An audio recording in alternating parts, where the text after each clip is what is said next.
Here's something that should be impossible. Study after study shows that the average investor earns less than the actual funds they're invested in, not a little less. Sometimes several percentage points less year after year. Think about that for a second. You could literally buy an index fund, do absolutely nothing, and still probably outperform the average person who owns that exact same fund. How does that even happen? The fund didn't change. The math didn't change. So what's actually going wrong? In this video, we're diving into the psychology trap that quietly pushes investors to buy high and sell low over and over again, without most of them even realizing it's happening. We'll look at why this happens, what the research says, and more importantly, how you can actually catch yourself doing it before it costs you. Quick disclaimer before we start. This is not financial advice. I just want to walk you through the psychology behind this so you can recognize it in your own decisions. Welcome to Aldric Finance, where we explain investing concepts in a simple way. Let's start with the core problem. There's a well-known concept in behavioral finance research called the behavior gap. It's the difference between what an investment actually returns over time and what the average investor in that same investment actually earns. And this gap exists because of one simple, painfully human reason. People don't just buy and hold, they react. Think of it like a roller coaster. The roller coaster itself follows a fixed track up and down, and it always ends up back at the station. The market is kind of similar over the long run. But investors don't sit still on the ride. Some of them jump off mid-loop because they're terrified, and some jump on right at the very top of the highest hill because everyone around them looks like they're having a great time. Jumping on and off at the wrong moments is exactly what shrinks your actual returns, even if the ride itself was perfectly fine the whole time. So why do people buy high in the first place? It rarely feels like a mistake in the moment. Here's what's actually happening. When prices are rising and rising and rising some more, our brains latch onto something called social proof. If everyone around us seems to be making money, our instinct tells us we're missing out by staying on the sidelines. This is FOMO, the fear of missing out. And it's an incredibly powerful emotional pull.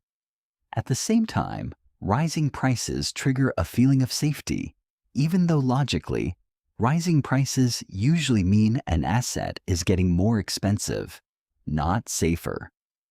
This is called recency bias. Our brains assume that whatever has been happening recently will just keep happening. If a stock has gone up for 6 months straight, it feels inevitable that it'll keep going up. So people jump in right when enthusiasm and prices are at their peak. Now flip it around. Why do people sell low? This one is tied to something called loss aversion. Here's where it gets interesting. Research in behavioral economics has consistently found that the pain of losing money feels roughly twice as intense as the pleasure of gaining the same amount. So, when your portfolio drops 20%, the emotional hit isn't just 20% bad. It feels enormous, disproportionate, almost unbearable for some people. And when that pain becomes intense enough, the brain looks for relief. Selling gives you that relief instantly. The losses stop being on paper, and the anxiety goes away the moment you click sell. But here's the catch.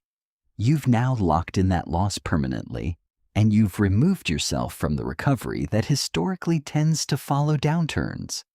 The market doesn't need your permission to recover. It just needs time. But if you've already sold, you're not there for it. Put those two mistakes together, and you get a repeating cycle. Buy high because everyone else is excited and prices feel unstoppable. Sell low because the drop feels unbearable and relief feels urgent. Then, once the market starts climbing again, the same FOMO kicks back in and the cycle starts all over. Buy high, sell low, buy high, sell low. It's not that these investors are unintelligent. It's that this pattern is deeply wired into how human brains are built to respond to fear and reward. Logic isn't really the problem here. Emotion is running the show. Research from firms like Dalbar, which has studied investor behavior for decades, has repeatedly found that the average equity fund investor earns noticeably less than the broad market index itself over long stretches of time, sometimes several percentage points lower per year. Over 20 or 30 years, a gap that size compounds into a massive difference in total wealth. And separately, research from Hartford funds looking at missing the market's best days found that a huge portion of long-term stock market gains often comes from just a handful of trading days each decade. Many of those best days happen shortly after the scariest drops, exactly when panic-driven investors have already sold and stepped away. Let's look at two fictional investors, Chris and Priya, both starting with $50,000. Chris gets excited during a strong bull run, pours in extra money near the top because his friends keep bragging about their gains. Then the market drops 25% a few months later. Chris panics, sells everything, and sits in cash until things calm down.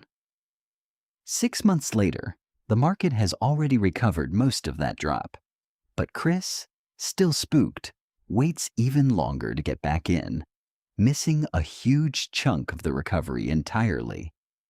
Priya, on the other hand, set up an automatic monthly investment years ago and basically ignores her portfolio day to day. When the same 25% drop happens, she feels uneasy, sure, but her contributions keep going in automatically regardless. She doesn't check her balance every day, so she isn't tempted to react emotionally. 10 years later, Chris's portfolio is meaningfully behind Priya's, not because Priya picked better investments. They actually owned nearly identical funds. The difference was entirely behavioral. Priya simply never gave herself the opportunity to buy high and sell low. So how do you avoid falling into this trap yourself? A few practical things actually help here. First, automate your investing. Setting up automatic contributions removes the moment-to-moment decision entirely, so emotion never even gets a chance to interfere. Second, limit how often you check your portfolio. Checking daily exposes you to every single dip and spike, which just feeds anxiety and impulsive decisions.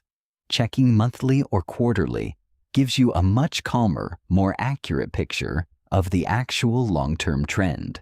Third, write down your investment plan before emotions are involved, not during a crash.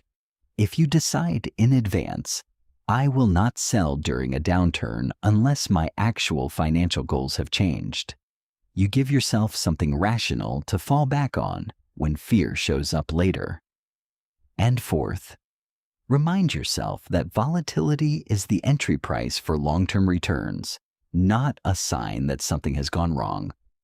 Markets go up and down. That's not a bug in the system. It's simply how the system has always worked. Now, to be fair, not every emotional reaction is irrational. If your financial situation genuinely changes, if you need that money soon, or your risk tolerance was miscalculated from the start, adjusting your strategy can be a smart and reasonable move. The goal here isn't to ignore your emotions completely or pretend you're a robot. It's about recognizing the difference between a decision based on your actual financial plan versus a decision based purely on fear or excitement in the moment. So here's the real takeaway from all of this. The market itself isn't usually the enemy. Long-term diversified investments have historically rewarded patience pretty reliably. The bigger threat, more often than not, is our own wiring, the instinct to chase excitement and run from pain at exactly the wrong moments. Understanding this trap doesn't make the emotions go away completely, but it does give you a chance to pause, recognize what's happening, and choose your actual plan over your immediate feelings. If you found this helpful, hit the like button and consider subscribing. It really helps this channel keep growing. Let me know in the comments, have you ever caught yourself buying high or selling low in the moment? And if you enjoyed this video, I think you'll like the next one just as much. Thanks for watching, and I'll see you very soon. Bye.